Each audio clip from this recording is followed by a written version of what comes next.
And if you're still bleeding, you're the lucky ones.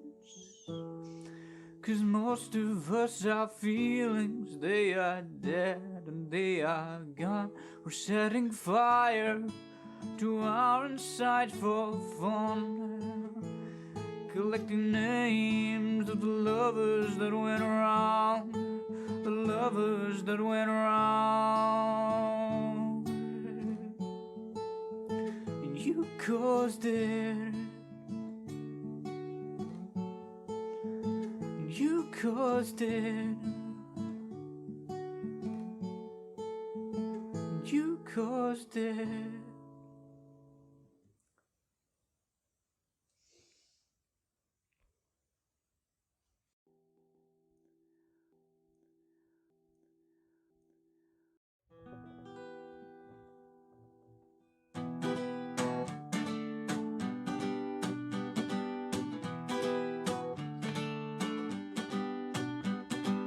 I was scared of dentists in the dark. I was scared of pretty girls and starting conversations. I love my friends turning green. You're the magician's assistant in their dreams.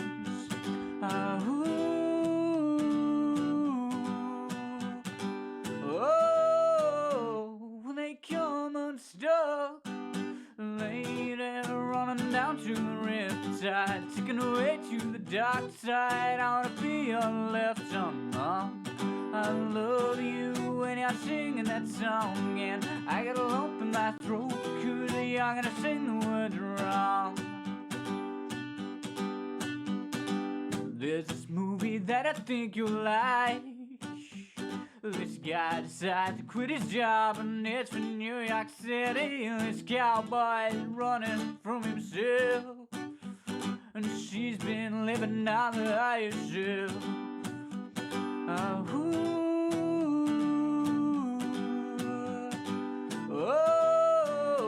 When they come unstuck, lady running down to the riptide, taking away to the dark side. I wanna be your left arm. I love you when you're singing that song, and I get a lump in my throat 'cause you're gonna sing the words wrong. Oh, I just gotta know if you're gonna stay. You just gotta. Hey everyone, sorry, I thought the music was on this other side too, but it wasn't. So that was kind of an abrupt stop to the music. I thought it was going to fade out. Apologies. Hi, it's Kristi. Welcome to the happy hour with the first technical problem of the night. And as ever, my co-host here to berate me and mock me about it, Kevin. Penis. There you go. First penis of the night. Excellent. Kev, you were saying off air, it's important to have balance when you're going to rub your nipples. Yes. You can't have nipple favoritism. No. Although you can have nipple nepotism. So. Oh, that's an interesting concept. But hi to everybody in the chat as well. And on that kind of like weird segue, we're going to go from that discussion to a complete mess in the Middle East. But before we even move on, then if we're going to do weird things, something weird happened. We were talking off air about sort of catching yourself being weird. I was watching Poirot because I'm middle aged, and one of the lines was stabbed through the heart, like they were explaining that, and immediately my brain went, "And you're to blame. You give love a bad name." And I thought to myself, "Oh, you're fucking weird, Kev. That's a strange thing to say." Because I said it out loud, obviously. I'm not mental. Yeah, so that was a thing. So that was a thing that happened. Yeah. Yes. My brain. So I had hosted a guest. There was New Year's. There were the holidays, and I'd kind of taken a break from 24-hour like if you think about being in a tunnel that never ends, it's just more news. That's kind of how my life feels like sometimes. Taking a break from all that, but today I jumped right back into the tunnel and just took a face full of the complete shit show. Okay. Okay. That is the current timeline. Yeah. So, I did a little bit on my show on Sunday. I have not really changed my opinion. I think there's a lot of... I noticed that British media seems to be calling it the crisis in the Middle East. Yeah, which is just a good description of the last century, really. Well, yeah, that's true. But at least I've been consuming a lot of MSNBC because that's where the people who are like experts go, not just like CNN. They just shout at each other. They get a Trump person on there, and it just there's no point. Whereas they actually bring on analysts and experts on MSNBC. But they've got Don Lemon, who looks like a black turtle. He is just. I want to see him in a turtleneck. He's adorable. Yeah, he's like a little puppy. Mm-hmm. But he's also slightly subpar presenter of TV show puppy. But the at least MSNBC, everyone is using the phrase war, and I just think we need to can we slow down a little bit here? I think it just like people are sort of almost eager for not eager, but just like we knew this was going to happen when Trump was going to start World War III. I'm like, can we just all calm, just like. Well, not just that, but the media in general, regardless of their political bent, love a war. It's the most gripping TV. Yes. Because you've got bombs going off, and it's far enough away where it's not actually going to affect you. Like people in fucking Omaha or wherever aren't going to be affected by bombs going off in Tehran or Baghdad or wherever. But you get to see it on TV, and it's like an Arnold Schwarzenegger film in real life. Like, you know, it's amazing entertainment. Yes. And that's despicable, but it's true. Unfortunately, the whole coined phrase, if it bleeds, it leads, right? That's what moves. Which is why vaginas lead for about a week every month. Great that your mind went there. Okay, so we're going to turn back from functions of the human body. And I was going to ask you on a more, serious for this show anyway. Yeah, your thoughts and reactions to the events of, I guess it started with, well, it kind of depends on where you want to start the timeline.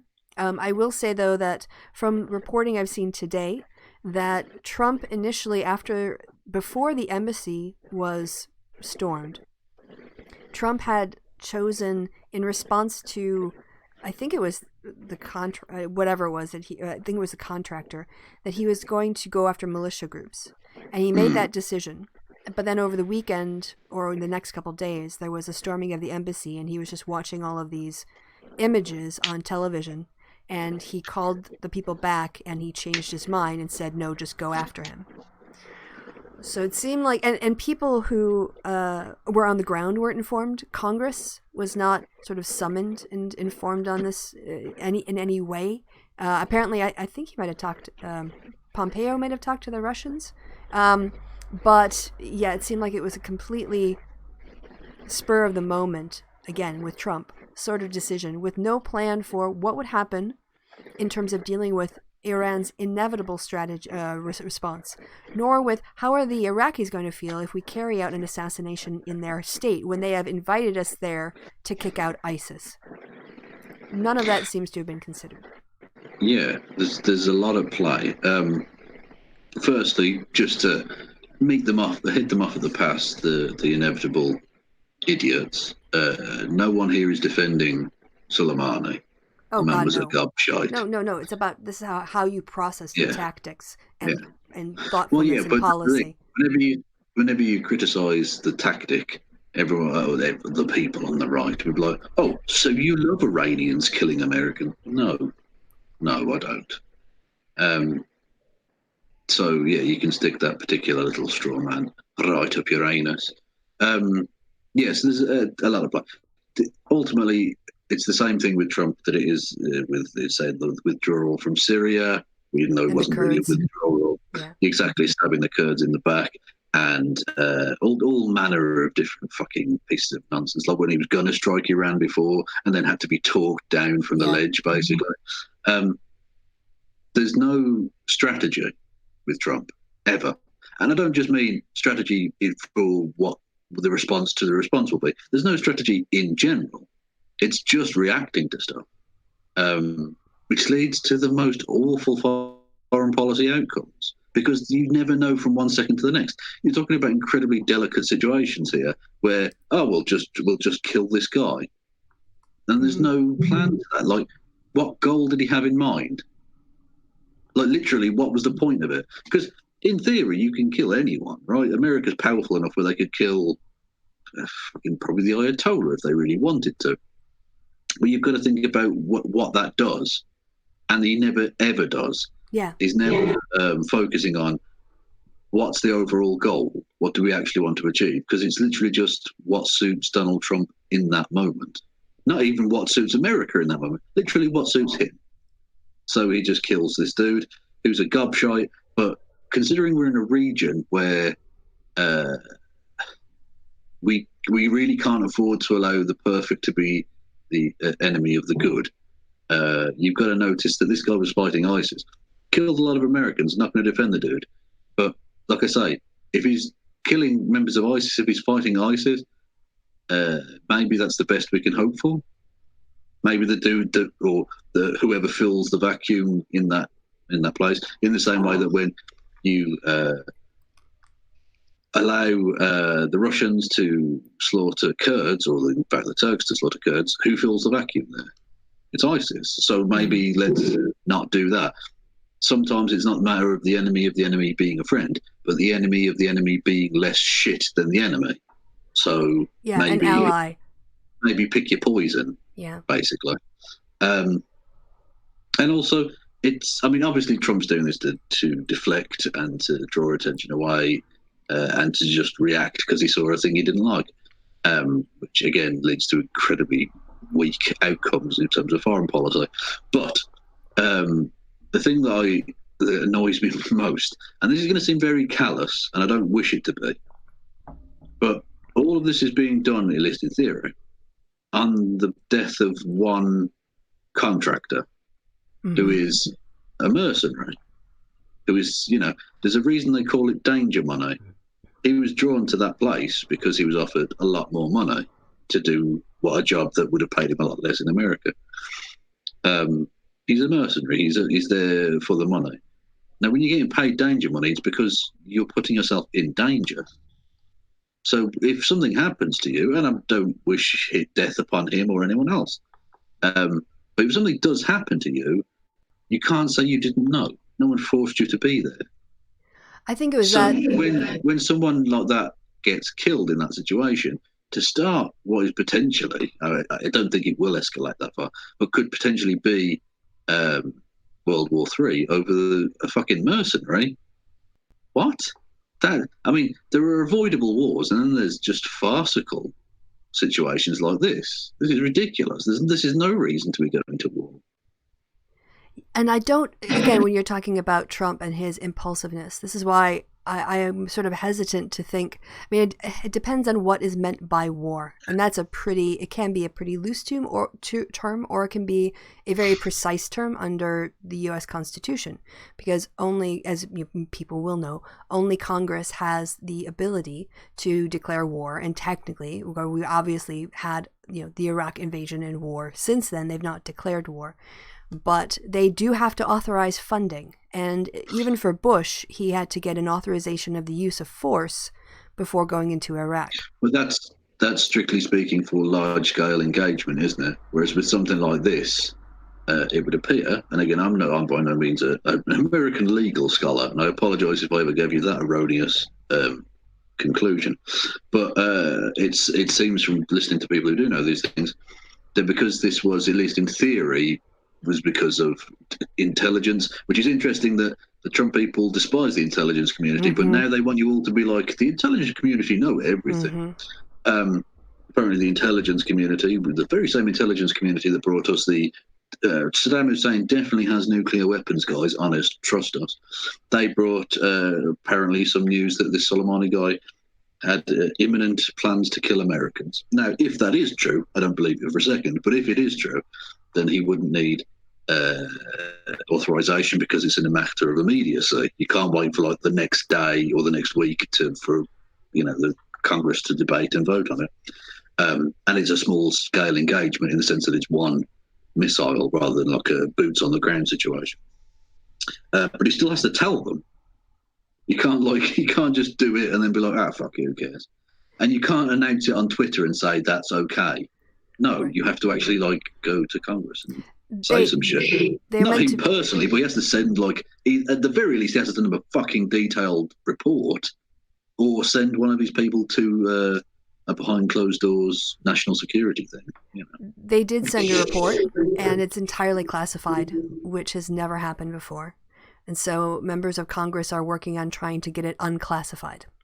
True, but even so, I mean, I was listening to one of the congressmen earlier who was on the Intelligence Committee, who apparently had seen the report. And when asked, obviously he couldn't reveal details. Correct. But was asked specifically as to whether he had seen any information that proved the claims that there was an imminent threat to Americans from this guy. As in literally there was a plan, not just, he's got previous, he's killed American, but there was literally a plan in motion that was going to do some shit. And he said no. He'd said he hadn't seen it. Now, that doesn't reveal anything that's in the report. Correct. But it definitely reveals what's not in the report. I'm sure the report is nonsense. But they're just not allowed to discuss it. It basically allows him to delay it for a while, and then the narrative will move on, right? Yeah. But again, he's playing around with constitutional powers here and ticking off Congress. And you're completely right about the whole imminent threat thing. But the question is, was there an imminent threat? And when Mike Pompeo was asked about it, he wouldn't give details, as we know. But also, he would say things like, just look around, there's some of it is in public reporting, what he's done to deserve that. But that's not an imminent threat. You can't say the things he did last month are an imminent threat because they're already passed. So it just shows that they don't have a coherent explanation for their behaviors either. But what they have done is they've managed to unite the Iranian people in a way that hasn't been for a very long time. They've managed to basically, I think the whole world is expecting Iran to do something and sort of thinking, they're justified in it. Not like the fact that they felt like their nation was attacked and want to retaliate. People are going to say, no, don't do anything. I mean, probably countries will, but you can't. If Trump basically punched Iran in the face, and Iran's going to punch back, people can counsel to not do it, but you understand why they're going to, right? Especially because they're Iran. They are a massive power in that region, and they have a huge amount of the government, especially national pride, to cover. So he's put them in a position where they have to do some sort of response. But then, one last thing is Trump's response to this is to basically screech at them and say, if you try to in any way respond or retaliate against this attack, I've got 52 sites in your country targeted, including cultural sites. And I'm just going to... Boris Johnson was out there saying, look, I understand why he did the attack, but the whole cultural sites thing, that's no. That's a war crime. Yes. That makes you the terrorist at that point, because you're literally bombing civilians. There's no military need to bomb an ancient fucking... and again, to what end? Persian, is it just a tit for tat, back and forth? And it's the ultimate in virtue signaling, because the specific number 52 refers to the number of hostages during the Iranian hostage crisis. Which is like the last century. Get over it. Yeah, the 70s, yeah. Well, I did not get over it necessarily, because American... It doesn't inform our current policy position. Diplomacy. No, it doesn't, no, but diplomacy never really improved massively since then. Well, although there have been slight blips, I suppose. But it's not like we hold the number 52 symbolic in our country. Most people, you have to be old enough to remember the Iran hostage situation. Yeah, well, I didn't know how many the number were before this. I knew of the event, but I couldn't have told you up until a couple of days ago how many people, because who gives a fuck? The people who were alive then, most of them are dead. Well, actually, one of the people who was hostage said, "Don't do this in my name.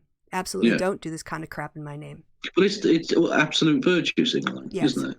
It's literally just, I'm going to do this 52 thing because Wrapping Iran himself in has the to. flag. Yeah, it's ridiculous. Or hugging the flag, as he famously did, which is, I mean, if anything shows you how false it is. Anyway, don't get sidetracked here. I was just going to bolster your point about as well about why Iran would want to react, and that's partly because, to paraphrase the old John Kennedy line of "those who make peaceful revolution impossible make violent revolution inevitable." Whilst Iran won't do a revolution against another country because that wouldn't make any fucking sense, those who make peaceful international relations impossible make violent ones inevitable. And Iran has tried to be peaceful now. They signed up to a nuclear agreement, The ghost which of the Obama. world signed on. Yeah, the world signed on to. And just before any Trump idiots come on and going about, we're giving them all this money. No, you didn't give them a fucking cent. That money was Iranian money frozen in bank accounts. Mm-hmm. You were allowing them access to their own money. You didn't give them a fucking cent of taxpayer money. So shut up, you idiots. And read, or at least learn to read. Anyway, yes. So they've tried peaceful diplomacy. Like he literally tweeted out today, Trump, that Iran will never have a nuclear weapon.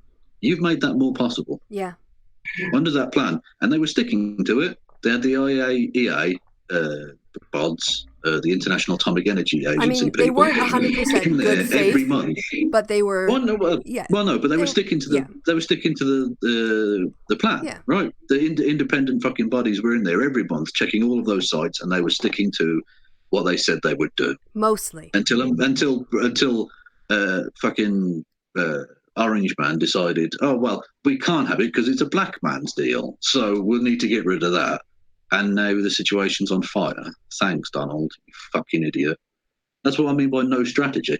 Not only did he get rid of that and America's involvement in that, but what was to replace it? What is the strategy to stop Iran from getting a bomb exactly? If that is indeed what you want to do. I think it was to economically crush them to bring them to the table, which was sort of working. You had people who were protesting against the government and asking, why are we spending all this money on military when the people are suffering? And now everybody is backing their government. Well, this. I mean, you touched upon it, and I think it's a point worth reiterating or ramming home, is that this has been one of the most phenomenally counterproductive things in terms of, getting people in the international community on America's side for either a potential war or just generally for following what America wants to do in this regard, because no one wants any of this shit. No one. Outside of the American administration, no one is happy with this in the world. You have pissed off Iraq to the point where their parliamentary voted. It's non-binding, and ultimately, if America wanted to, they could just say, fuck you. We literally invaded and took you over. We're not going anywhere. But that's probably not going to happen. But either way, it's non-legally binding. Right, but the American ambassador today was pulled into the office of the foreign secretary and said, maybe you guys should think about leaving. And they are there at the invitation of the government. They're not an occupying force anymore. So no, but I was just making the general point that even if it were legally binding, they couldn't really enforce it. Not with like 2,000 troops there or whatever, 5,000 troops they have. Yeah, exactly. And also, I didn't even realise Britain had as many as 400 in Iraq at the moment, which is weird. But anyway, I mean, again, they're there at the behest of America, the Iraqi government, and they haven't been asked to leave. Actually, the Americans have. But because we're America's little lapdog, and we'll probably go along with whatever, that we probably will, in due course, be asked to leave. Well, hopefully not, because in terms of keeping up with intelligence, it would be important. I mean, if, for allies at least to be on the ground. I understand. I'm just laying out probably what will happen. But either way.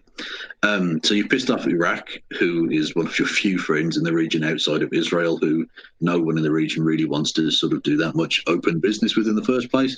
It's complicated and messy and very racist, but regardless. So Iraq was one of your few friends in the region. You've pissed them off to the point where they've asked you to fucking leave, even though America has been one of the few things stopping ISIS from taking over large parts again of Iraq. But they're willing to risk that because they can't have you anymore, because apparently, although this is still not entirely substantiated, because it's classified information or whatever. But supposedly there had been back channel talks between the American government and the Iraqi government to get this Soleimani guy round a table to negotiate. And it seems that was a sly way of finding out where he was. And that's when they did the strike on the airport, which again killed innocent people, by the way. So there are innocent Iraqis dead now because they happened to be working at the wrong place at the wrong time, next to a terrorist who they didn't know was a terrorist or who he was or whatever. You know. Anyway, so yeah, you've pissed them off. You have united Iran, in, like you say, in a way they haven't been for a long time. The economic sanctions, one of the few things that Trump did get sort of correct, albeit not morally correct necessarily, but in terms of foreign policy, albeit that the strategy again could have been the Iran deal. Well, exactly, yes. But let's. I mean, the strategy, such as it was let's cripple them and then something. Yeah. Again, it's not a strategy. It's just a policy.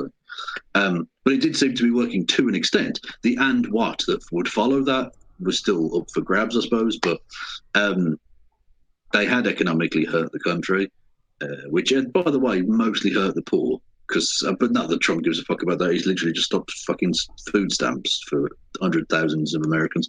Anyway, yeah, but there were significant protests, like real, actual fucking violent in the streets, burning shit down protests. The Iranian government were on fucking thin ice. Whether he probably wouldn't have brought down like the real power behind it, the Ayatollah or whatever, but he might very well have brought into power a different secular regime, the prime minister and all the rest of it, who might have been more amenable to negotiations potentially. Or certainly far more open to the idea of maybe finding a different solution than let's sit back and see what happens, which is not a great strategy when you're literally the one being sort of hunted or whatever. But now that's gone. That's totally over. Not that the people who were writing like the government now necessarily, but they're now thinking to themselves, well, yeah, these people might be cunts, but at least they're actually Iranian. We're not going to have the Americans come over and fucking take shit. Like they've seen what happened to Iraq, where under Saddam Hussein, an evil man, but a functioning state, a country that actually existed and was reasonably stable, and now it's a shithole. I don't say that to denigrate the people there. I'm saying the country doesn't fucking work anymore. It's to the point where even the Green Zone, the American embassy, they can't even defend that now. The country's gone to fucking shit. And the Iranians are thinking to themselves, as much as we don't like the current regime, why would we want a broken down, fucked up country being run by the Americans in place of it? Well, I think in this case, it's in this instance, it's the attack on someone who is so high up in the military. It's like, a 4-star general being assassinated while visiting another country, right? The affront to like the national, the brazenness. It's very provocative. I mean, it wasn't a private move. It was a massive explosion in a public airport. Yeah. It's incredibly aggressive, and you got Trump then behaving horribly. And so, yeah, there was like, obviously a huge rallying effect for the nation because of this. And what the other thing too, watching analysts was noted is that the State Department and the Defense Department consider Iran a rational actor, not an irrational actor like a Kim Jong-un or something. Yeah. And they have made, or someone made a public statement, maybe you've seen this as well, that they're planning on attacking military targets, not civilian. Who are, sorry? The Iranians. Yeah. Okay. Which, is a tempered response, and one that if it was American civilians or domestic terrorism happening, then the American people would almost be forced to rally around Trump. And I think that the Iranians are smart enough to know Trump is running for re-election and he is being provocative. They now have the upper hand. They've got their nation behind them. They can choose their targets as and when they want. And right now, the U.S. is basically on its back foot because they have proxies. The Iranians have sent out a message to their proxies saying this might take a while, hunker down, get ready. We're spread all across the Middle East. Iran is very powerful. And if they have a lot of options in the sea and on land and in the air for targets if they want to make a statement about the U.S. military. The other element of this is, with the Iraqis, the parliament voting that the U.S. should leave, Iran could sort of become a focal point for arguing, let's push the U.S. out of the Middle East and find a way to kind of bring a bunch of people, to work together, basically, to kick us out. So, people talk mostly, I think, about, people talking about war, and then thinking of the bombing part of it. But I think, I hope that it's not going to get to that. I would hope that, there will be, there is going, I fully expect there to be a response. I don't see how Iran cannot. This was the other thing, too. Sorry, to go off a tangent. But when they laid out the menu of choices for Trump, is there also a section of, here are the consequences of this decision? Or does it just but he doesn't read that bit, does he? Yeah, it's got words, not pictures. Yeah, exactly. Yeah. He's got again. It's the Sargon thing of you read the headline. So you've got your options are bomb Iran, bomb Soleimani, do nothing, play golf, and then he went, well, I'll tell you what, we'll do that. We'll do the golf one the weekend. Okay, let's choose the rounds. And then they're like, consequences, potential, ramifications. No, I don't need to read that. Just bomb you, man. Go on. Next. No, housing. Oh, it's boring. I went to sleep. I imagine that's probably almost certainly verbatim the minutes of cabinet meetings, or whatever. Yeah. So, one thing to look for is maybe how does Iran frame its tactical choices, and they can also go cyber. They've got a very sophisticated cyber warfare. Well, this is the thing that America should bear in mind, not just in terms of if it decided to put boots on the ground, which I don't see as feasible, but who knows, is that Iran is not a broken down country in the way that Iraq is, and indeed, to an extent, as Iraq was following the initial sort of bombings and stuff in 2003. You're not just going to be able to walk in there, either metaphorically or actually. They can defend themselves. They're a sophisticated country. Now, if it came down to it in terms of conventional warfare, America would win, but they could give you one hell of a bloody nose. Just bear that in mind, America, for God's sake, because you're going to get a lot of people fucking killed with this nonsense. So just chill the fuck out. Seriously, because, as you say, America is currently on the back foot, but Donald Trump is not the kind of, again, I would suggest that in the same way that you say that Iran is considered a rational actor, America can't be at the moment. Not because it doesn't have the infrastructure to be, but because the ultimate power here, the guy who can take executive action in this regard, is not a rational actor, and has shown himself not to be a rational actor. Yeah, and Mike, apparently, when cornered in this way, could easily lash out and do something that the entire world regret. According to the reporting, both Mike Pence and Mike Pompeo were advising him to do the assassination option. Well, yeah, because this is ultimately the problem we have now with Trump, is that all of the and it's becoming even more acute now because you've had 7 Pentagon people resign in the last couple of days or something, including, I think, the Pentagon chief of staff went today. Oh, that guy, though, was planning on leaving. So I did see the reporting on that. It's not tied to this. Okay, but even so, it still means that you've got a drain of military experience and expertise, and all you've got left now are Trumpian far-right lunatic yes men. You've got Stephen Miller and Mike Pompeo. These are the people advising him. Yeah, his National Security Council doesn't seem to have been consulted in this case. And his National Security Council, I think, basically is there's an action man figure. I think there's a Mr. Potato Head and Mike Pompeo, and they sort of sit around and have a chat. And then Trump goes, "Yeah, bomb a brown person." Next. Yeah, and someone in the chat mentioned that, what was it? Where'd it go? We don't have to pretend Soleimani was a good guy. Nobody on the show is pretending he's a good guy. No one. In this case, no, he's fucking garbage. Yeah. The point isn't.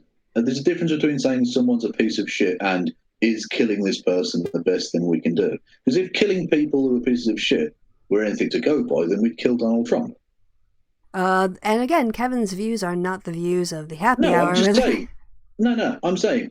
Well, surely you wouldn't deny that Donald Trump is a piece of shit. That is right? true. I will not deny that. So my point being is that just because someone is a piece of shit doesn't mean you kill them, because it's not necessarily the most productive thing you can do, or the most legal thing you can do, or the most moral thing you can do. Yeah, That's the point. It's not saying I wouldn't kill this person. It's not saying I like this person. There's a very distinct difference between those things. Yeah, and Donald Trump is directly responsible for the deaths of children and adults in the concentration camps in the States and his policies. Exactly, yeah. So, right, if we're going to go by that measure. So, no, it's about when you... Yeah, when I wasn't calling for the assassination of the American president there, by the way, right. Obviously. But on that point, he was given a series of options, and he had chosen a different one, which was, I think, to go after the militia groups that had done the attack or something. But then he changed his mind and did the most extreme one that was put before him. And so no one is saying that this guy was a good guy. What we're saying is Trump's decision to respond in this particularly provocative, violent public way in a foreign country where we are a guest is not a good tactical move in any sense of the word, and is actually blown up more with with the rally around the flag effect we're seeing in Iran. The situation is now more disadvantageous for Trump than when he, made that call, and that's not making anyone safer. That's our critique here. Yeah, and actually, I think the having gone after the militia thing would have been more effective, because it would have had the same impact in terms of telling the Iranian high command, "We're onto you, motherfuckers, and we can hurt you," because this is what Iran does. Iran won't launch an attack on Washington, D.C., obviously. What they'll do is use their proxies in the region, people in various fucking insurgent groups and militia groups, literally all across the fucking region, to do their bidding, so that they don't necessarily have to take the direct consequence of it, but they can just funnel arms and money to these groups, and they do their bidding on their behalf, like a kind of mercenary outfit. Or set of outfits. So if you went after them, A, you would weaken Iran's hand in the region, and B, you would tell the Iranian leadership that we're onto you and we can hurt you where you actually would be hurt. Because the killing of Soleimani obviously does hurt them to some degree, but they can replace a dude with his deputy or whatever. There's not a dearth of people who are happy to go fucking mental and kill people in the Middle East from Iran. They're a proper functioning military outfit. But if you went after the militias, you would give the Iranian leadership the same message, but without having the rallying cry, which would unite the entirety of Iran behind "fuck America." Yep. And now you've got the American populace too, who, this is a distraction from an impeachment, but now people are just worried.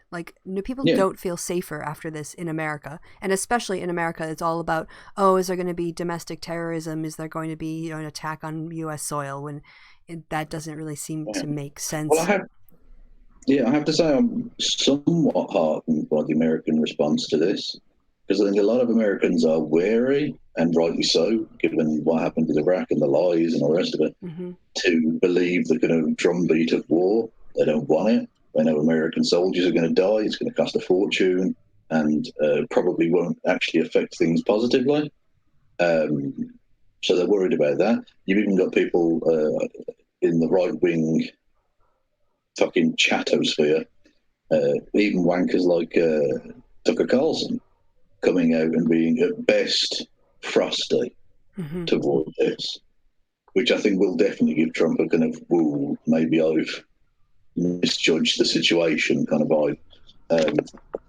Literally, I mean, that's the really bizarre thing. If we could get Steve Ducey to literally just come out and say, "This is stupid, Donald, stop," it would probably stop. That's the worrying thing. That motherfucker could basically run America because Trump's an idiot who watches Fox and Friends. So the fact that even people on the right there are like, we don't want to do this. Why are we getting entangled in this? And he seems to forget this. One of the reasons that his quote-unquote withdrawal from Syria was popular amongst some of his base was because they don't want to be involved in these wars. They essentially want like an American isolationism. Now, whilst I don't think that would be particularly positive, I certainly don't want America being involved in these fucking endless wars. Fucking Afghanistan has got soldiers there now, the American soldiers who were born after Wow. 9/11. That's ridiculous. That's how long that war has been going on now. That's farcical. America, you need to fucking stop, not start new ones. Again, I don't see this being a war of invasion. I can't see just one. There's no popular will for it. It would be more explosions back and forth, I think.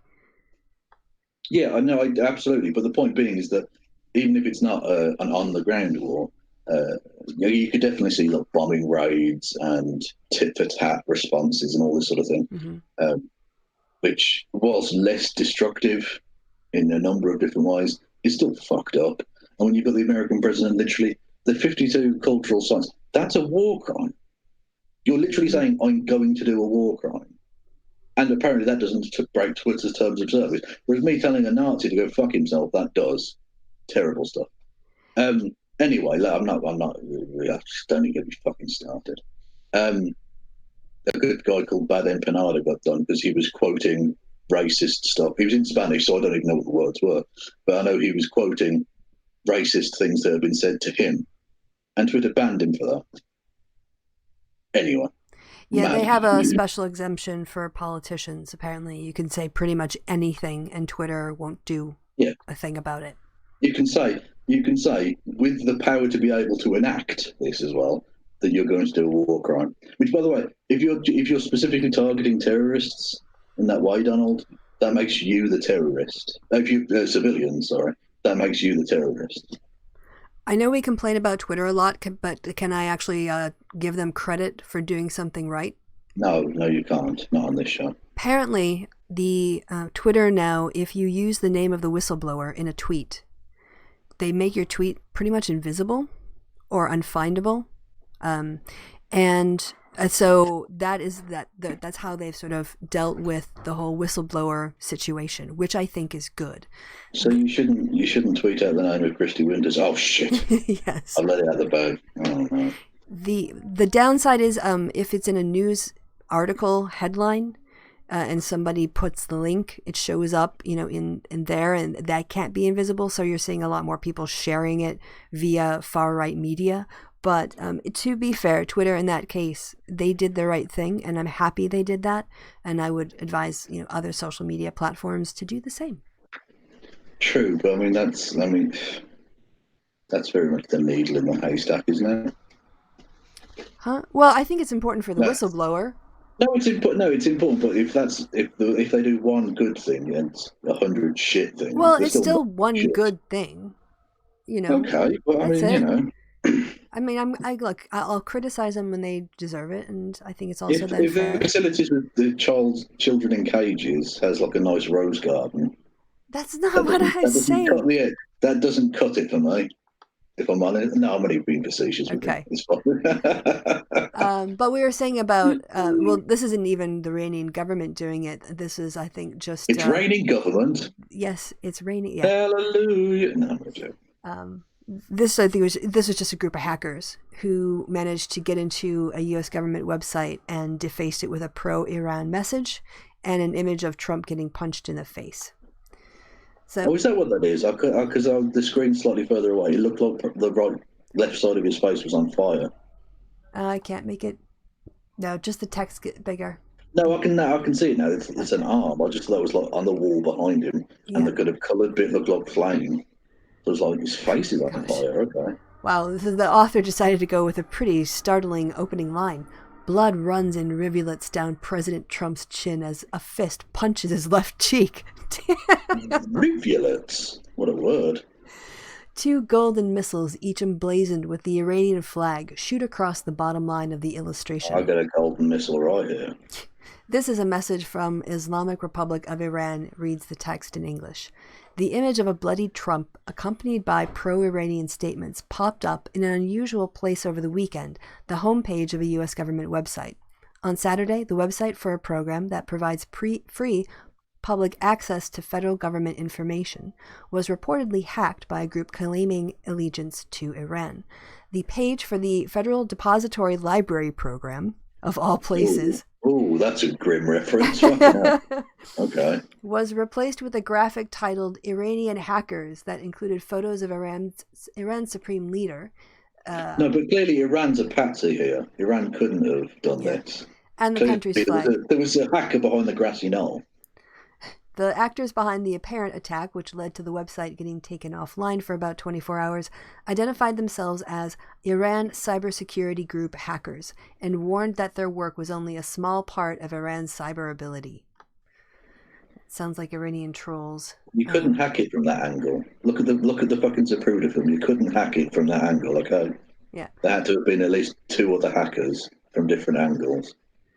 So, yep, that's the thing. I did a JFK joke because of the book depository. Got it. Yes. Fucking hell. Anyway, go on. Nope, that was just one of the stories that I'd found to talk To be about. honest, I wasn't even listening the last year. I was just thinking of JFK plans. And it's not too late now. It's like fucking 50 years ago. Get over it. I mentioned. Get over it. I mentioned. I was going to actually mention this earlier. Did you see Trump's? I've got it up on the screen now. But did you see Trump's reaction to the Iraq vote about the U.S. leaving?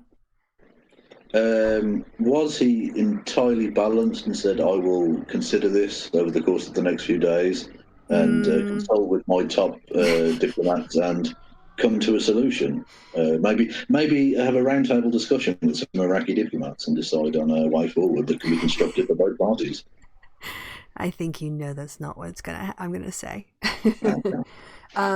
Yeah. So President Trump threatened very big sanctions on Iraq if the U.S. The biggest sanctions you've ever seen. If People US didn't even think it forces- was possible. Barack Obama did the smallest sanctions. Yeah, so if they basically kick the U.S. out, he threatened to do more severe sanctions on them than on Iran.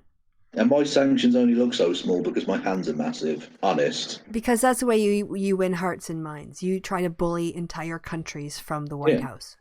Exactly. Not just that, but a country that's been going through economic fuckery that's supposed to be your ally. Yeah, economically cripple them. That'll work. Yeah, that won't help ISIS at all. No, that's fine.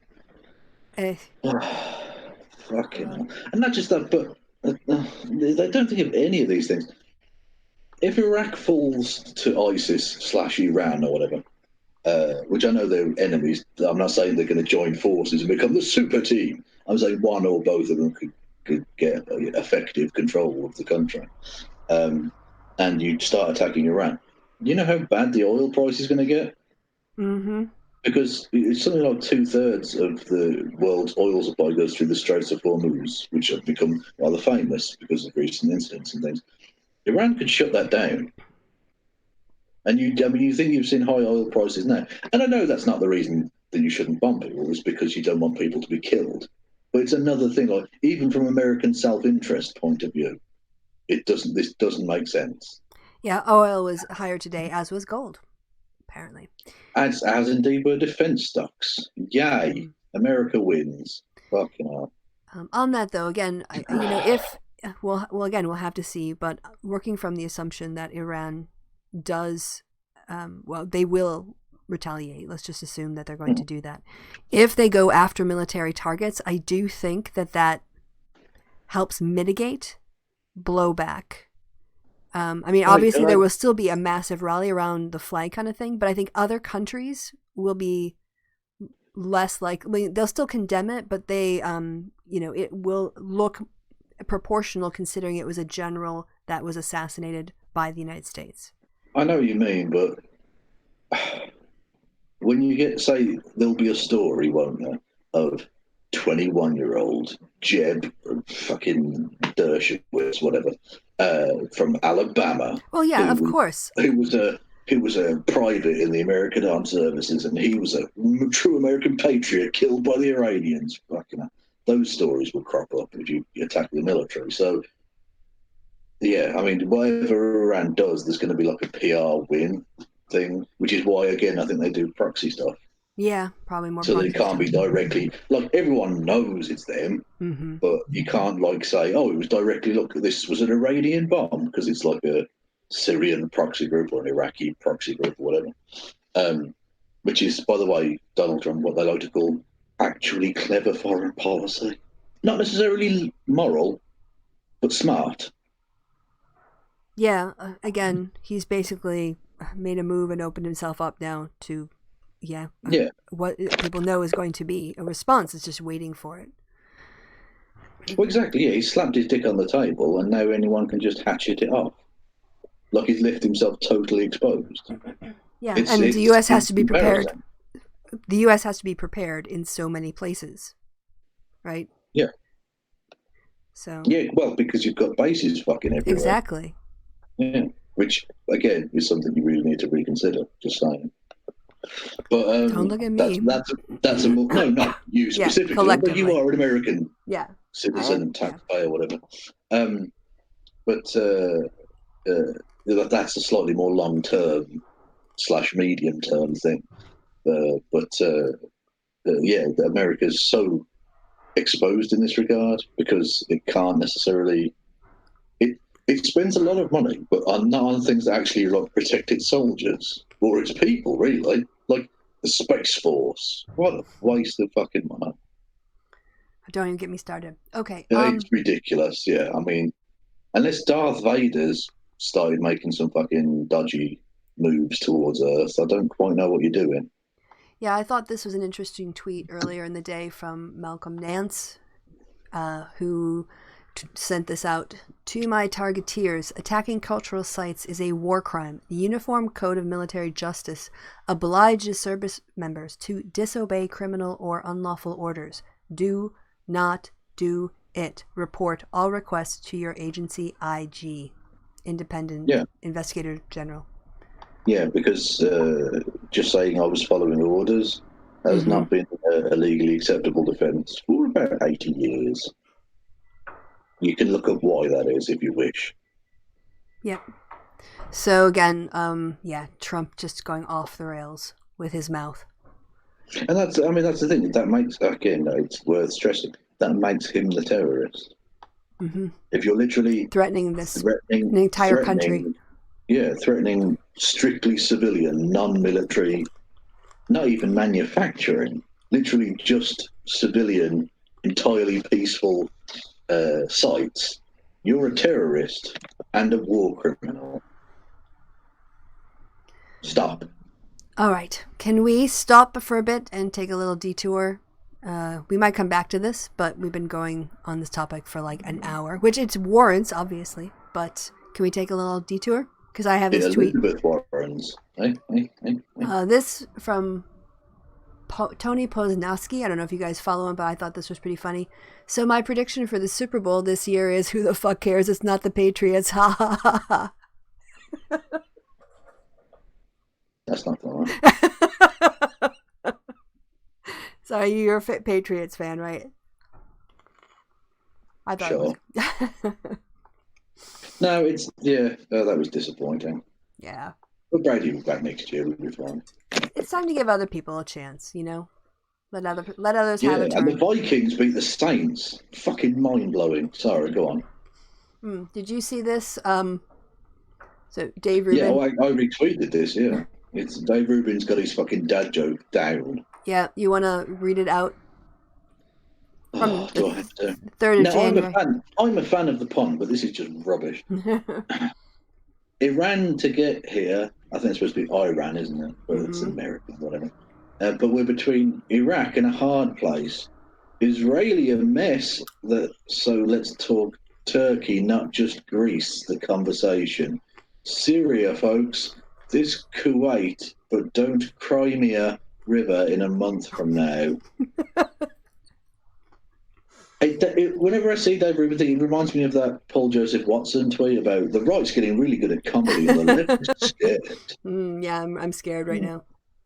And let's look at it. He's done this joke about a dozen times on Twitter. Yeah, over the years, literally fucking years. He's got one joke. This was January 3rd, 2020.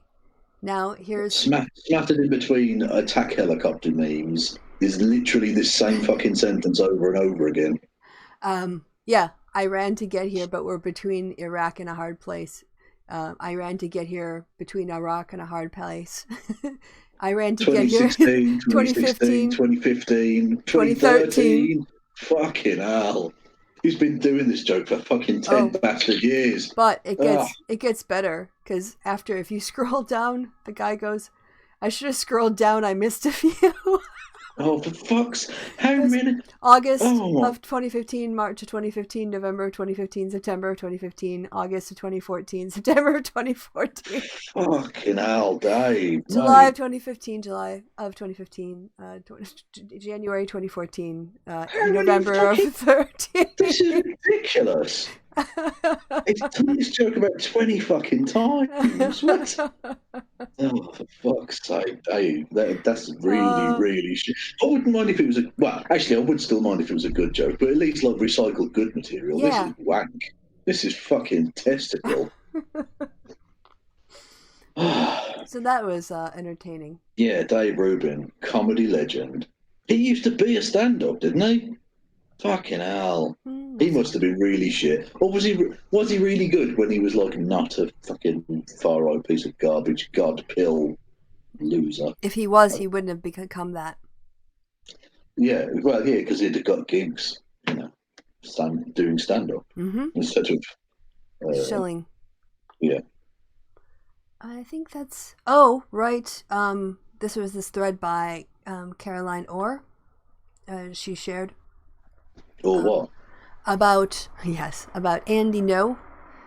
And I wasn't sure if you'd seen this. So on January 2nd, Andy No went on a radio program with Global News host Alex Pearson to discuss the cancellation of his talk at UBC. Oh, did he get canceled again? Oh, no. Those people lost out on so much. All right. So the Free Speech Club and No have maintained that the event was canceled due to threats of Antifa violence, with No even tweeting that violence was promised by Antifa groups. We have seen no evidence of this. Further, UBC Students is an explicitly non-violent group. So how? So the group that threatened him and promised violence aren't violent. Yeah. Brilliant. No evidence. Just as say so. How do we know that? One of our collective... You mean there's no evidence, or there's Andy no evidence? How do we know that? One of our collective members attended their strategy meeting on how to best approach countering this planned talk. UBC_students has always been explicitly nonviolent. No explicit safety concerns were made public or provided to any party. And then they quote someone. I know how you stop Andy No. You just you circle the building with people holding milkshakes. It acts as a force field. You can't get through it. A milkshake force field? A lactose fucking wall. Concrete force field. You can't penetrate it. Not concrete, though. Not real concrete. Well, no, but there wasn't the initial I know, one that's the point. So you can just claim it. Just be like, I know it looks syrupy now, but if this gets on you, you're fucked, boy. Oh no, run away. All right. Go on Fox News, pretend you're brain damaged. Oh, how long is this? I didn't know when I That's started. what she said. There is no way I am reading out 13, 14, It's so long 15. you have to crane your neck to see it end, isn't it? So I will just retweet this out. And if people want to have a look at it, you can do that. They did warn long threat, in fairness. They did. Yeah. Yeah, so here's Caroline saying no mainstream news outlet should be giving a platform to a disinformation agent like Andy. So, yeah. No has his own mainstream media outlets. No mainstream, never mind. No. His name's Andy No, never mind. Got it. I've got, again, like Dave Rubin, I've got one fucking job. Just do it again. You should not get it. Come on now. Oh, and then we were back to... I ran to get here. Mike tagged us into this, but I have no idea what the heck it is. So, what is it? I can't say. It's how a Chase Bank chairman helped the deposed Shah of Iran enter the U.S. That's weird. Thanks, Mike. I mean, I'm sure it's really interesting, but I don't know if it's show material. Yeah. But thank you. Genuinely, thank you, because I love it when people send me stuff. I'm Me too. oh, this is a really weird topic that I've never talked about ever. But thank you anyway. Like, I'll read the thing and be like, oh, that's cool. Yeah, unlike Carl, we do our own research. We don't just wait for people to send us stuff. Yeah. Exactly. I mean, I've read so many headlines by myself. This came out on the 5th. New emails show the Pentagon repeatedly advised the Office of Management and Budget that the hold on U.S. military aid was illegal. But there was clear direction from Trump to hold it anyway. Oh, I get it. But no, it still doesn't make sense. That's a terrible headline. But I love the journey you went on where you didn't know and then you knew and then you didn't know. That was beautiful. I just, decided to. That was a one-woman melodrama. I had to read the sentence interpretation. That goes on. That's what goes on in my head, you guys. That's an insight. What's this? Yeah, but you didn't start singing random bits of Bon Jovi lyrics, so not at that point. No, not at that point. So I think, so we've done the major stories. Now we're just doing a bit of a roundup. Oh, we haven't gotten to Bolton yet, which is technically Bolton story is more important than this one, but it is in my bookmarks because it happened today, along with all this other stuff. But why would you want to be going into medium-sized towns in the Greater Manchester area? Oh, the town called Bolton. Oh, right, yeah. They have a football team, don't they? They do. Bolton Wanderers. Yes. The Trotters. Yeah. Okay. They were good once, but not anymore. So Castro dropped out. And I thought he was dead. No, not that Castro. Julian Castro. His brother? Yes. Dave Castro. Yeah. Dropped out of the presidential race. And he's backed Warren. So, there you go. I must have told you my Fidel Castro fact. Please. Oh, it was about his anus. False anus. Yeah, we talked about this. That's literally true. He had a prosthetic anus because he had prostate cancer. No, bowel cancer. We talked about this the last time we had a show together. Almost certainly. Well, because we probably mentioned Julian Castro as well. So, yeah. And that's what you think of when the word Castro. Because he's got the same name. Look, my favourite ever, right? There's a baseball player called Stalin Castro. Right, it's spelled with an R, so it's Starlin. But his name's Stalin Castro. Like, you're taking the piss. If his middle name's like fucking Vladimir or something, you know what I mean? What was Trotsky's first name? Sorry, go on. Leon. Oh, there you go. Leon. Yeah. Well, that's not crazy. That was in terms of Stalin's real name wasn't Stalin. No, but like Russian names for me can be very intimidating. Well, he wasn't Russian. He was Georgian. Please. Trotsky? No, fucking Stalin. No, we're talking about Leon being. No, sorry, yeah, no, he was Russian. Yeah. That's a pronounceable Russian. That's my favourite thing. Is that he's the most famous Russian ever, but he wasn't Russian. Yeah. And did you know, this is a great weird Stalin fact. His hometown in Georgia has not just one copy of his death mask, but 9. There's like a little museum. Because they're mental. There's a little museum to him, which is fair enough. He's a historically important figure. Yeah, very popular in the former Soviet places. And, he was voted for the greatest Russian of all time, like 5 years ago. So clearly he's viewed rather differently there than he is here. But yeah, so there's like a little museum to him. They've got 9 copies of his death mask. So I don't know why they've got those, but they have. And I sort of love it, and I'm enormously creeped out at the same time. So there you go. Right. Random fact for you. Yes. Back to the 21st century. We have... Oh, this also happened today. John Bolton made a public statement, and he whined in it for a bit, but eventually he said he will testify if subpoenaed before the Senate. I don't know if he specified the Senate. Before the Senate, which, he could be called to the House. Technically. He already was, wasn't he? Which I think would have been pulled there, but it would be interesting to see what his change of heart was there, because before he was called, and then he went, Nah. Well, remember on the So, last like- show when I flagged up that sneaky little move the Democrats pulled by withdrawing the subpoena and thereby ending the court case that John Bolton was waiting for? Do you remember that? Yeah. Well, see, listeners of the happy hour on the cutting edge of my knowledge. Yeah. Although I imagine he's got bigger things on his mind with the dry cleaning bills from all the spunk in his pants from the war with Iran. Well, I think this has more to do with the book he's writing. And the spunk soiled pants. Because I'm sure, heard the criticism that he wasn't willing to testify before the Democrats, but he'll write a book about it. So maybe this could be him offering up. Maybe he knows. Maybe Mitch McConnell already told him he'll never be called up, and so feels he can come out and say this. It'd be a pretty risky move, though, to just hope that McConnell's right. 2, he might actually really want to tell his side of the story and kind of make that part of his book. He might actually have some security concerns, and now that the court case that he was using as his objection is gone, he doesn't have a legal basis. And also 4, even if he comes to testify, the president's attorneys will be there and will maybe try to exert privilege in the testimony in order to stop him from testifying, which means it would look like he tried to testify but really didn't have to. Or he could just change his mind. Any of these things are possible. Also, testify. Yes. How long is this? Okay, it's not so long. So he writes, during the present impeachment controversy, I have tried to meet my obligations both as a citizen and a formal national security advisor.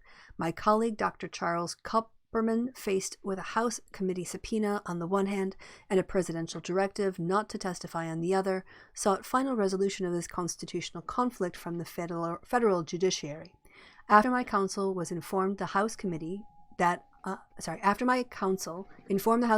I too would seek judicial resolution of these constitutional issues. The committee chose not to subpoena me. Nevertheless, I publicly resolved to be guided by the outcome of Dr. Kupperman's case. Both the President and the House of Representatives opposed his effort on jurisdictional grounds, and each other's on the merits. The House committee went so far as to withdraw its subpoena to Dr. Kupperman in a deliberate attempt to moot the case and deprive the court of jurisdiction. Judge Richard Leon, in a carefully reasoned opinion on December 30th, held that Dr. Kupperman's case to be moot and therefore did not reach the separation of powers issues. Yeah, go ahead. I was just going to say, Richard Leon Trotsky? Yes, perhaps. The House has concluded its constitutional responsibility by adopting articles of impeachment related to the Ukraine matter. It now falls to the Senate to fulfill its constitutional obligation to try impeachments, and it does not appear possible that a final judicial resolution of the still unanswered constitutional questions can be obtained before the Senate acts. Accordingly, since my testimony is once again at issue, I have had to resolve the serious competing issues as best I could based on careful consideration and study. I have concluded that, if the Senate issues a subpoena for my testimony, I am prepared to testify. Testify. So that's what he had to say. That definitely had the glow of post-orgasm about it. I think he's writing for the history books as well as his own. Yeah. And of course, this strengthens Schumer's hand. Sorry, I'm eating popcorn. I made popcorn earlier, and it's really tasty. All right, but save it for after the show. I'm trying, but it sat right next to me, and it smells so good. And Why didn't you move it in another room? You don't even have a cat to worry about. Like, I can't leave shit anywhere because it will be gone. You can just leave it. Anyway, for the Democrats, this, I think, strengthens their hand. It's sort of difficult for a Republican who swears, like a Mitt Romney or some of the other more moderate, like Olympia Snowe, to swear an oath of impartiality and then say, no, I don't want to hear from a witness who is able and willing to testify. Yeah. So Also, Olympia Snowe is an amazing name.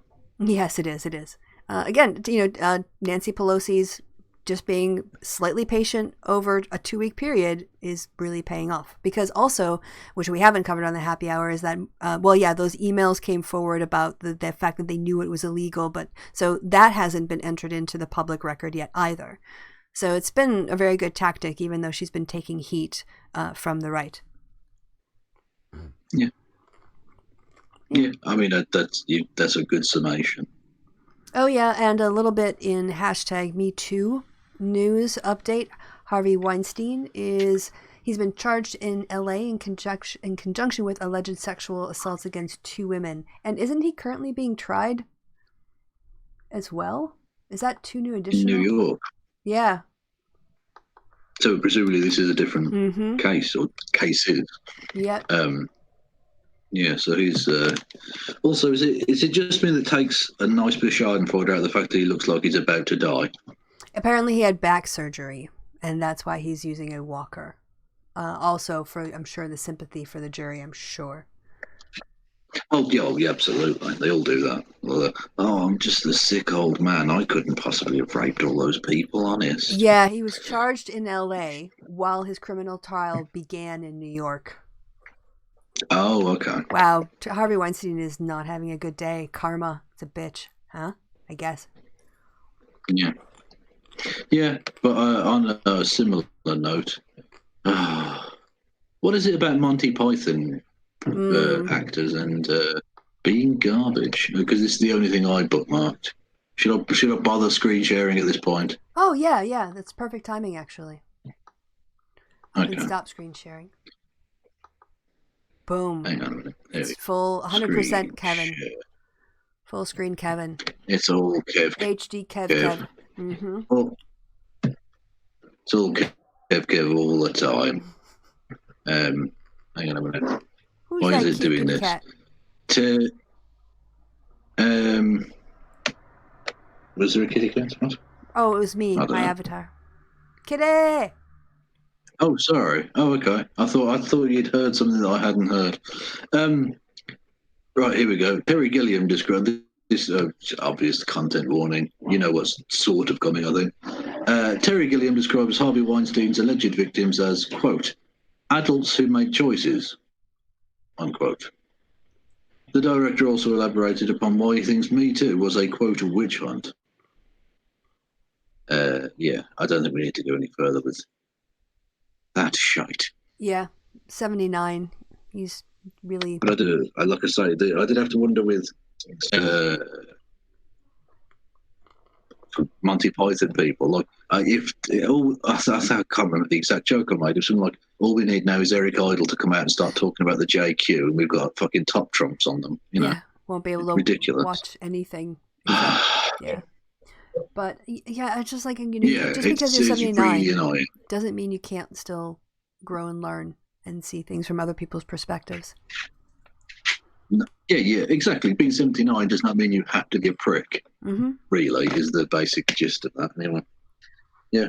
So, fuck that. I mean, file that one under apologies. It would appear that Terry Gilliam's probably a rapist. If that's the kind of thing he thinks, then that's almost certainly the kind of thing he's done. Well, there is a logic there. Oh? Yeah, can you still hear me? Yeah, I can hear you. Yeah, I mean, okay. If those are your sexual ethics. Yeah.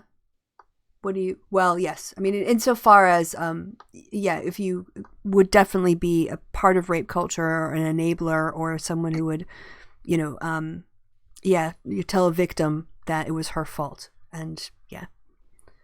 That's basically what he's doing. That's what I mean. Like, obviously, I don't have proof that he's a rapist. But the point being, if those are your sexual ethics, there's no way he hasn't acted on that in the past. He's not a fucking eunuch or something. Like, he's red-blooded and all the rest of it. If those are your sexual ethics, he's done that. I don't think there's any doubt in my mind that he's done something like that. I think that's technically, well, I guess if you say no doubt in your mind, but you're not making specific allegations, I think that's not No, I don't have any. Yeah. No, and not just that, but I mean, does he want to sue me over that? I mean, fuck it. The advertisement would be amazing for my channel, please. Terry, well, you meant just as a generic insult? I mean, yeah, it's a generic insult, you fucking pedo. Yeah, it's a generic insult. It's fine. If fucking wankface Musk can do it, anyway. Miss Snarky in the chat. Sorry, Miss Snarky in the chat just said, I'm amazed that Kev follows football. Kev follows every sport. Every sport. Yeah, not a sport. My mother has a joke. Tiddlywinks, for those who don't know, is basically a weird sort of party game where you flip plastic discs into a cup. It's a shit little game. Anyway, my mother has a joke that that if it's 3 a.m, Kev's probably watching Japanese third division tiddlywinks. Is the line that she uses, which is really annoying because I was actually watching Japanese fourth division. So shut up. Right. I watch everything. Yeah, here's a getting basically. to know you better question, Kev. Name all your favorite sports teams and the sport. If you don't, in case people might not know it. Oh wow, okay. Football/soccer is Birmingham City. Although I have quite a penchant for Celtic. That's a historical thing. In North America, basically the Boston/New England team. So the Patriots, the Red Sox, Bruins, Celtics. Where else? Cricket. In cricket, Warwickshire, my local county team, and England, which is the nation I happen to be from. Although, to be honest with you, I will happily watch anyone beat anyone because it's just fun. I love it. What else? Rugby, Moseley, which is my local team here. They're an English second division team. What else? Barcelona in Spain, I'm rather fond of. But again, that's partly because of historical things. The phrase "Maquillon Club," which means more than a club, refers rather largely to its social role, including feeding people who were being starved by the Francoist regime in the past. So, favorite tennis players? I can't say that I really have favourite tennis players as such. Individual sports I will happily watch. I love tennis, don't get me wrong, but I don't root for anyone particularly. Okay. Like, it was quite cool when Andy Murray was doing well, just because Britain never does well in tennis. So it was like cool to have a guy who was winning majors. But I don't really care. Like, I just want to watch it because I love watching sport because I love seeing people do things excellently. Like, I love the idea of them being able to do these things because, especially when I've tried the sport and I know I'm shit and I can't work out how they do it, it's amazing. Golf? Same thing? Yeah, basically. But again, Rory McIlroy is a Northern Irishman who I'm rather fond of in some ways. But again, they're sort of playing for themselves more than anything. Although the Ryder Cup is really interesting because, for those who don't know, it's Europe versus America. It's one of the few occasions where they actually play for something more than just themselves. And it's always fascinating to see these Brexit supporting pricks. Like, yay, go Europe. Fuck you. The fuck, man? You can't pick and choose this shit. Dickheads. What about, do you have a favorite handball team? Johnny wants to know. I don't watch handball other than when it's at the Olympics. Do you watch Formula One or NASCAR? No, because they're shit. No, I can't be bothered with it because it's anything where the equipment is far too telling as to who's going to win doesn't do it for me because that's not the sport anymore. It's who's got the best technicians or who's got the most money behind them. Like, it's pointless. Well, what about bobsledding then? Well, the Jamaican team, obviously, from Cool Runnings. Who knows these fucking things? Like, Winter Olympic stuff Britain doesn't do well in that. No, you need to be farther north. Yeah, you need to be in Canada. Yeah. Although we won some medals recently. Russia. Well, exactly. Yeah, we don't have snow long enough. Like, I'd love Britain to have a really good ice hockey team. Yeah, but Bruins, you already said. Yeah, I'd love Britain to have a really good ice hockey team, but we don't have ice that's thick enough for long enough where we could actually have kids like learning to skate properly when they're young, which obviously then develops into professionalism later on, to the point where the ice is often so thin on our bodies of water and isn't around long enough that we literally tell them don't go onto the ice because you'll fall through and die. So we just don't learn to skate, so it doesn't happen. Which basically rules us out of most like Winter Olympics things because we don't have snow for long enough, so we got nothing. But hey, when it comes to the horse dressage, you guys... Horse dancing, yes. You got that shit down, man. Yeah, we got exactly. Well, we do very well in the Summer Olympics in events where we're sat down. If you notice that, cycling, horse racing, rowing, anything where we're sat on our asses, we do exceedingly well. Ask us to start running and throwing shit, we got no fucking chance. Yeah, that's a very interesting observation. Yeah. Yeah. That was my things. Those were all the things. I mean, there was a lot of things. We covered a lot There of was a things. lot of things. There Yeah. was, yeah. And we've gone a bit Trump now. Just all the things. Yeah, we Lots did of all the things. things. The best things. People said it couldn't be done this many things, but we did the things. Yeah, you could actually just create like Mad Libs with Trump phrases because he just does the same things over and over It's and over. so astonishing to me that people buy into it because it's literally just people said it couldn't happen. Who? Yeah. Who has ever said these things couldn't happen? Like, I mean, people said we couldn't go to the moon because that seemed like an astonishing thing. When people said you couldn't pass a bill about tax, no, Yeah. that's perfectly possible. It probably wasn't advisable, but it was certainly possible. Like, that's not remotely unthinkable. I You're know. talking shit. He does. Or this is the greatest thing ever. No, it isn't. No, just demonstrably no, it fucking isn't. It's not even the greatest thing you've done. Like, it's not, like, when everything's the greatest, nothing is. But that's the thing. Post-truth means that everything is the greatest thing. And no one can ever point out that the Emperor's got no fucking clothes on, and we can all see his tiny orange dick. I forgot to screen share with you, Kev. What did you forget to screen share me with?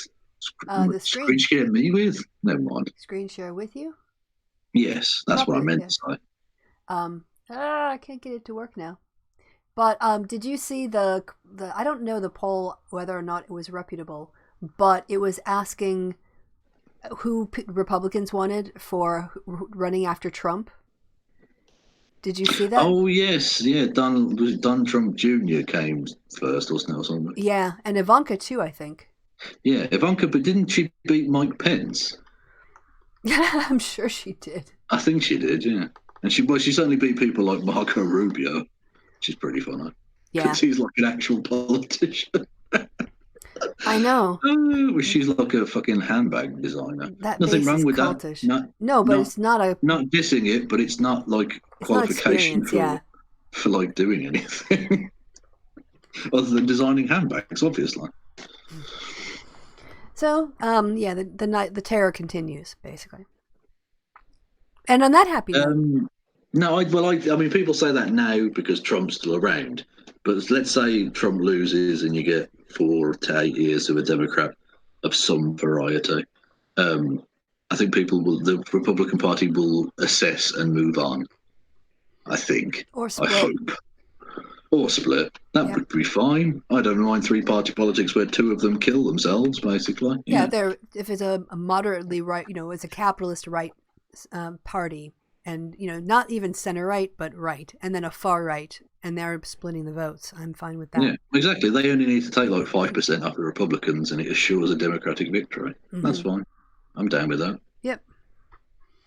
Solve a lot of problems with They'd have to kick off a lot of fucking people from the voter rolls to get past that shit. Yes, quite. Half the country. Yeah. Anything on your channel coming up, or doing anything, or appearing anywhere? Yeah. I don't know about appearances necessarily, although that's I'm open if anyone's interested. That's what she said. Yes, I've got the script for my next Preg review video, which I'll be recording. I was going to record tonight, but my voice is a little bit hoarse now because of talking, so I'll probably do that tomorrow before work. And some random geek has offered me their wonderful services vocally to do quotes from the Duke of Brunswick / Lüneburg and Beethoven, because I'm so cutting edge with my stuff. So that look forward to that. And the next Descent of Manosphere hopefully will be around sometime in this month. I'm planning on doing one of those each month, one per month in the year of 2020. Although it appears that the fucking 2019 ICMI, the men's rights thing, doesn't look like they're actually publishing the fucking video, so that's done. Which is really annoying because I had my opening joke fucking laid out. So I might as well tell you that now. Basically, back to the sports thing. There's, do you remember Mike Buchanan did a thing at the Birmingham City football ground, like a couple of years ago because they were going to hold the conference there, and then the club found the out commercial, right? When he took the ball around and he kicked it, and he went through various rooms. Which is the stadium of my football team where I've got like a season ticket and shit. So it was really kind of weird personal thing for me. Anyway, and in that video you're referring to, he's wearing the exact shirt that was the reference point for the joke, right? It's a Birmingham City home strip, the blue replica of the shirt the team were wearing that year, which is a shirt I also own, right? So the joke was going to be him being interviewed in one of these things, because like the main speeches weren't published, but people had done like interviews outside the main hall with them and put them online. And one of the things, he's wearing that shirt. So I was going to wear my like version of the shirt. Well, not version, it's exactly the same. Like it's a replica. And then do a bit where I would go back and forth with him about like, Jesus, like this is really embarrassing. We're all in the same fucking top. Like, one of us is going to have to change. No, don't look at me, Mike. One of us is going to have to change, okay? Jesus, and then turn away and go, oh, Rory, Cat's what are you wearing? And then I was going to have swapped the shirt, put the shirt on the cat, and then go, oh, for fuck's sake, and then it cuts away to the opening credit, which I think would have been quite a funny bit of shtick, but that's probably not going to happen now. Yeah, so. But it'll live here in the happy hour forever. Exactly. It's immortalised in this bit of nonsense. I can't believe that the fucking Library of Congress were going to save every fucking page on the internet. Thankfully, they stopped once they realised, oh, that's too big. Yeah. Because the page for this video with that story would have been in it. What's the point? Yeah, that's not worth saving. Generations from now don't need to hear this shit. No. I mean, when human history inevitably, as we've discussed before, dies out, therefore proving the pointlessness of all human existence, some of it will be more of a loss than other bits. Yeah. And, I mean, our time together is lovely, but this doesn't need to be the record. It is. Yeah. No. When the sun goes supernova, nobody's going to cry this show wasn't preserved. Well, who knows, it won't be preserved. Maybe we'll have planet hopped away and people will be like, treating this as some sort of gospel. Some historical record, like in the Galaxy Quest. It's fact. No, Kevin and Kristi say there are only 7 headly bodies, future Galileo. And on that historical bombshell. Yeah, exactly. Yeah. On that house arrest bombshell. Yes, well, thank you guys in the chat. Also, thank you to Mrs. Snarky there for like encouraging people to do stuff to promote our show. We know, this is a very exclusive club. We actually don't want to get too big. No, it's fine. No, that'd be awesome. I'd love to be. Actually, I was about to say I'd love to be the new Young Turks, but I'm not sure that I don't actually want to get that big. But I'd like us to be able to like earn money from it. That'd be awesome. But yeah, just get on air and talk shit all day. For money. Exactly. Yeah, that's easy. Well, not all day, but like a couple hours. Yeah. Can we put in like 10 minutes work and get paid? Well, Tim Pool does that, so. Yes. By the way, little recommendation for everybody if you haven't seen it, which would make sense because it was only released today. I don't know if it's Jose or Jose. Anyway. I just watched it. I'll actually go into my history and I'll bring it up and put it on the screen. Yeah. I watched it early. It's very good. It did it's called A Week Living with Tim Pool or something. Where basically he watched all the videos that Tim Pool put out for a week, and you can tell in his voice the utter frustration. It's actually very good, and shows that Tim Pool is full of shit. Although I did disagree with him on one point where he says that he thinks that Tim Pool is genuine but clueless, whereas I think he's not genuine and still quite clueless. Like, I think he knows what he's doing is pandering to right-wing garbage whilst pretending to be a centrist. Yeah, and he is so not a centrist. No, of course he's not, no. Here it is. He panders the exact lines that all of them want, Anyway. Yep, all right. So, here's the shot of the show. I'll make the screen a little bit bigger. Oh, not that big. Diving into the shallow end. My week with Tim Pool. Part one. Right. And it was like a 20-minute video or something. Jose. Something like that. Yeah, it's not coming up for some reason, but yeah. Well, I've said that to many ago. Agreed. Definitely go check that out. Yeah, I think that's it. So thank you, Kevin, for your time as ever. And Yeah, thanks, thank you. thanks to the chat. There was a testicle in the chat, but that was just one poking out. Just one little dangling Well, he said, testicle. well, occasionally you have to just poke it back in. Yeah, it's just the one. It just slipped. You've got to put the boys back in the barracks. So thanks for keeping it clean, guys. And Orion put the link in the chat so people can go Hang watch on, are that you saying episode. thanks for keeping your testicle clean? Because again, for a start off, I'm No, slightly annoyed keeping by the. the chat clean. Oh, okay, because I'm annoyed by the singularity of the testicle in that sentence. It's just Like, the one what's that's wrong with clean. the other one? Yeah, the other one's I haven't dirty as seen the fuck. other one. I don't know if it's clean or not. I can't. Well, it's Schrodinger's dirty bollock. Yeah, it's simultaneously clean and dirty, at the same time. and there's only one way of finding out. So thanks for that. We managed to get into the gutter for the last part of the show. Yeah, but it was also sort of about quantum physics and stuff. So a little bit, kind of brainy. Sure. Oh, Yeah. and of course, good news, Kevin. Can you live stream or just upload? Both. Excellent. So Yeah. next time I got that back. I got the ability to upload to my channel back, so you'll be getting something it's at really some helpful point. when you're a YouTuber to be able to Yeah. upload to your own I channel. know. It's almost like YouTube are full of shit. It's almost like YouTube are like one of the worst run companies in the fucking world. No wonder they can't make a penny. So next time we'll be over at your place. Yeah. But don't forget to go and watch fucking PewDiePie videos. They'll push them up your fucking arse all day long. Okay, this went in a kind of weird direction. I don't quite know how we went from back to PewDiePie, but I'm just gonna reel it Yeah, back. well, just because YouTube is shit on small YouTubers, and then they're like, oh, it's okay that H3 were pushing Nazi propaganda. Oh, it's fine. Okay. Wankers. All right. And on that complaint shell. Complaint shell.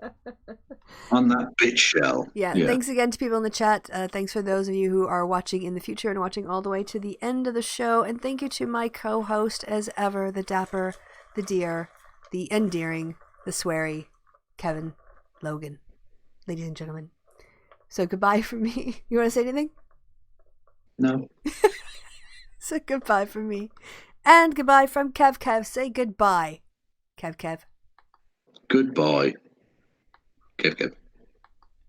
You gotta delay that. Oh, okay. I'm sorry. I had to make the screen bigger in order to get to the right button. Can you do it again? Goodbye. Kev. Yeah. You need to do that. He did the bit. I did the bit twice. Twice. 2 bits. Da-da-da. Okay. Bye.